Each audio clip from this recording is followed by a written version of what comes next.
ঝিনাইদহের কালীগঞ্জে শিশু তাবাসসুম তোয়া ধর্ষণ ও হত্যা মামলার একমাত্র আসামি আবু তাহেরকে মৃত্যুদণ্ডাদেশ দিয়েছে আদালত। সোমবার দুপুরে জেলা শিশু সহিংসতা দমন ট্রাইব্যুনালের বিচারক সালেহুজ্জামান এ দণ্ডাদেশ প্রদান করেন।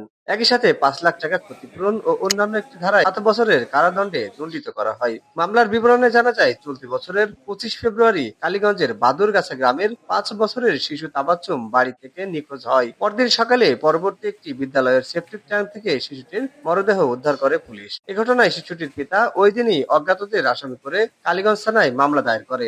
২৭ ফেব্রুয়ারি পুলিশ আবু তাহের নামের প্রতিবেশী যুবককে কুষ্টিয়া থেকে গ্রেফতার করে আদালতে প্রেরণ করে। হত্যার দায় স্বীকার করে আদালতে ১৬৪ ধারায় জবানবন্দি দেয় আবু তাহের। তদন্ত শেষে পুলিশ ২৬ মে আবু তাহেরকে অভিযুক্ত করে চার্জশিট দাখিল করে। মাত্র ৫ কার্যদিবসে ঘটনার ৪ মাসের মধ্যেই মামলার রায় প্রদান করে। রায়ে ধর্ষণ ও হত্যার অপরাধে ফাঁসির আদেশ দেওয়া হয়। সে সাথে ক্ষতিপূরণ হিসেবে ৫ লাখ টাকা জরিমানা করে আদালত। এছাড়াও লাশ গুমের অপরাধে ৭ বছরের কারাদণ্ড দেওয়া হয়। দণ্ডিত আবু তাহের কালীগঞ্জ উপজেলার বাদেডিহি গ্রামের রফি উদ্দিনের ছেলে।